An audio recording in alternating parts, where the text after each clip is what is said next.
The origin of Queen's Royal College (QRC) goes back to the Stuart Grammar School at the corner of Duke and Edward Streets in Port of Spain, Trinidad. The principal at the time was Edward Stuart. In 1859, when a new collegiate school was being contemplated, Stuart was invited by the colonial government to be part of the enterprise. The Queen's Collegiate School opened later that year opposite to what is now Lord Harris Square. In 1870, the school became the Queen's Royal College and was housed in the supper room of the Prince's Building. When the government farm moved from St. Clair in 1899, part of the land was reserved as the new home for QRC through the intervention of acting Governor Sir Michael Fields. The school, referred to in those days as Royal College, had 120 pupils who did not wear a uniform but had to wear a hat or a cap bearing the college's crest. Today in Queen's Royal College, uniforms are worn as at almost all government schools. The college prides itself as the school among the magnificent 7 buildings that line the Queen's Park Savannah. Its delivery of a well-balanced curriculum and a wide range of co-curricular activities provides students with opportunities to become true leaders in society. Amongst its graduates are Dr. Eric Eustace Williams, first Prime Minister of Trinidad and Tobago, and Nobel Prize winner V.S. Naipaul. 6:43 coming up towards 6:44 in Trinidad and Tobago. Well, many sectors in the society have increased their levels of activism against gender-based violence. We had another tragic case, murder-suicide, that we'll be talking about in the news following the tragic deaths of Ashanti Riley and Andrea Barrett. Ashanti was sadly murdered towards the end of last year and Andrea Barrett in January. Tomorrow, Queen's Royal College will host a special session entitled Red Card Rape Culture. The virtual event begins at 10 o'clock in the morning and will involve activities and discussions aimed at exploring the normalization of sexual violence by males. And again, that is worth repeating. The normalization of sexual violence by males. And to tell us more, we are joined by the representatives of one of the country's top colleges and why they decided to embark on this journey. We have the principal of QRC, David Simon, and head prefect, Isaiah Young. And Isaiah, by the way, and I need to mention this, is doing pure maths, applied maths, physics, and Caribbean studies as well. I mean, I just get getting a headache thinking about all these maths that these young people are fascinated with. But we'll talk to Isaiah in a moment as well. Good morning to both of you. Good morning, Principal Simon. Thanks very much for joining us as well. Give us the context to the dialogue that's going to be taking place from 10 o'clock tomorrow morning. Good morning, Fazir. Good morning to all of your listeners, and good morning to all of Trinidad and Tobago. This idea really started way back. Now, a number of individuals and the entire country was basically fueled by the murders of Ashanti and Andrea. However, I remember taking up the papers and reading about a young lady by the name of Samantha Isaacs. I don't know that many individuals remember her, but Fazir, you may remember the incident where a young lady was actually killed in carnage, shot, thrown out of a car and left on the road. When I read that particular article, it brought tears to my eyes. And ever since I decided that I would actually use the position that I hold in an all-male institution to bring a lot of attention to that particular cause as I try my very best to educate the young men of this institution to play their role in the battle against violence against women and understanding gender issues. So that was the genesis of where it came from, and it blossomed, it grew, and we started to look at how do we get our young men engaged in discussions and understanding the issues at hand. And before I go to Isaiah, to give some context as to how the event is going to run, because it's entitled the Red Card, the Rape Culture, and we'll talk about the format of that. But Principal Simon, just for the event itself, is it an in-house exercise? Is it open to the public that they could follow online? How is that going to work? Well, it is an in-house exercise initially, but the title of it is actually She's Royal. All right, a play, of course, on Queen's Royal, She's Royal, ensuring that our young men understand that women are key to our survival and very important, and they are, in fact, queens and should be treated as such.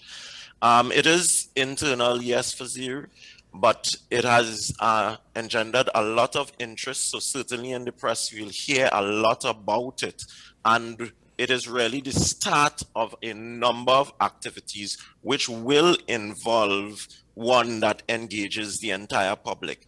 By the way, I want to say that it is done in conjunction with UE, the youths at UE, so that we can have a wide cross-section. We also have contributions from two young ladies from Bishop Anstey High School and from Providence Girls Catholic School.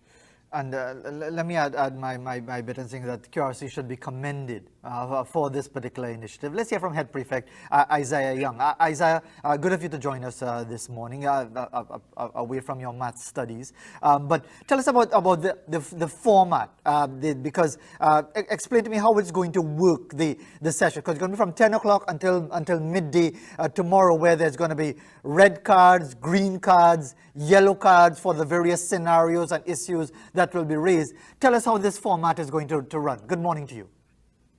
Good morning. Thank you for having me. So basically, this program, as you mentioned, is running from 10 a.m. to 12 noon. The first session will be called the Red Card Rape session. This segment is to enhance individuals' understanding of these pertinent topics in our society, such as women blaming, rape, and these other stuff. So what we're going to be doing, the speaker will be giving statements, and the participants will be using a red card to disagree with the statement, a yellow card on whether you're neutral, and a green card if you agree on the statement. So for example, they might say that she was wearing certain clothes, she asks for it, rape happens all the time. You will put up a red card if you disagree, a yellow card if you're neutral, and then a green card if you agree with the statement.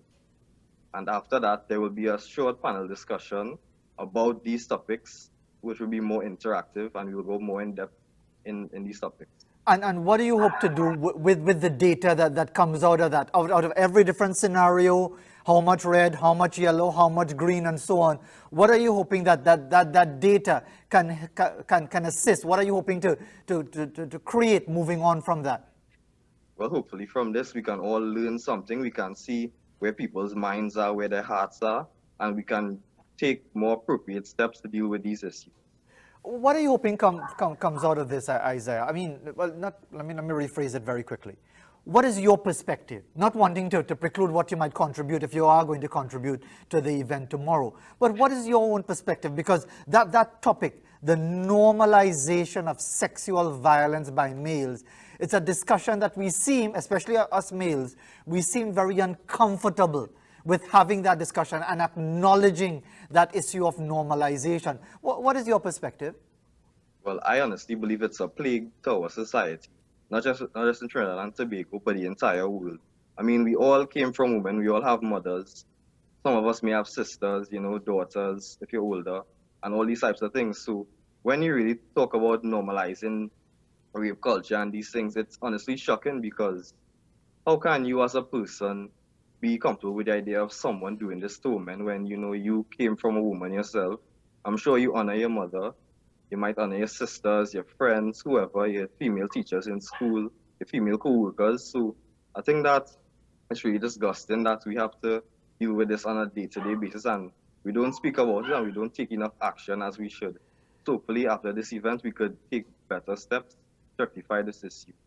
And Principal Simon, as you mentioned, this is a collaborative effort with IGDS Ignite, University of the West Indies Youth, the court arm of UE. What is your hope with this dialogue? And again, commendations to your institution for engaging in this sort of very important and relevant dialogue. What are you hoping comes from this, Principal Simon?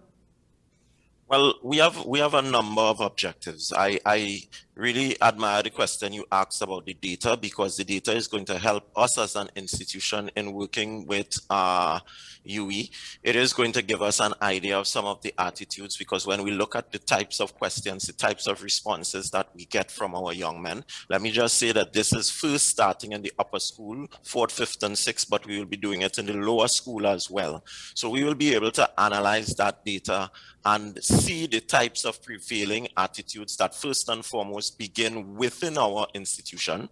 And then it will allow us a sort of prescriptive approach to attempt to change the attitudes of our own young men. Now, the objectives really are twofold, Fazir. First and foremost, it was my intention and working together with my staff that we are going to be able to get our young men to look critically at this issue and bring about an attitudinal change. I don't know if you noticed when Isaiah was speaking, I looked at his facial expression. He used words such as disgusting.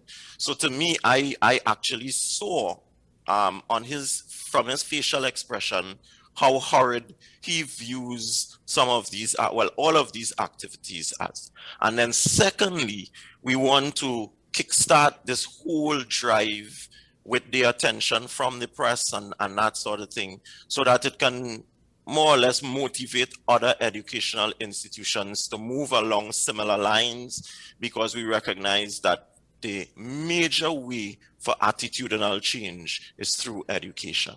Well, let me leave the final word with Isaiah, Head Prefect at QRC. Isaiah, by the way, before I ask another question, all these trophies in the back there, that's yours? Yes, they are. And what, if you don't mind me asking too much of your personal business, and what activities? No problem. Some of them came through academic achievements, others through martial arts and scouting, and dragon boat as well. Martial arts, scouting, dragon boat. I think you need to get a few more shelves given the amount of trophies that you're packing up there. But just from your own point of view, what are you saying to your peers? What sort of dialogue takes place? Because, again, it's normalized. We in the media are a bunch of hypocrites ourselves, talking about it and then showing women in a certain way, encouraging entertainers who do things. We have advertisers who are shameless about it, and then they try to pull back, and then shown up to be even worse in that way. What sort of dialogue takes place among your peers when it comes to the issue of the normalization of these demeaning attitudes towards women? Well, my friends and I, we don't condone this behavior at all. If anything comes up, we will discuss it. We are accustomed to having our discussions in school. Obviously, now with the pandemic, we haven't been in school since last year, but we still have our WhatsApp groups, our various groups online.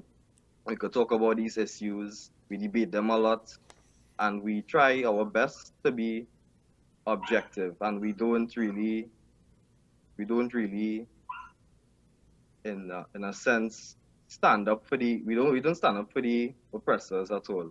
We always look to the side of the women, trying to see what struggles they go through. We try to think about what we could do as individuals to make their lives easier, make them feel safer. Because, they're all around us. It starts with us. So when we could take those first few steps to make women feel more comfortable in their own country, which shouldn't even be an issue in the first place, I think that is really what we need more of. So my friends and I, when we have these debates, these topics, these discussions, try our best to see what we can do. That's a sobering reality, Isaiah, about women feeling safe in their own country. Thank you very much for putting it in that context. And Principal Simon as well, thank you very much indeed for taking the time. So the event is on tomorrow. It's an in-house event for QRC students, and they're going to be discussing the issues related to the normalization of sexual violence by males towards females, and it's entitled... This though is just the start, because we started with the upper school. Next term, we have the same type of interaction with the lower school. And then we also have planned a number of events where we are going to have competitions within the school, having our young men use their artistic skill, their music and composition skills. So we are going to have a number of competitions, in-house competitions with the subject gender-based violence. We ourselves are planning a very large event which will involve the rest of Trinidad and Tobago.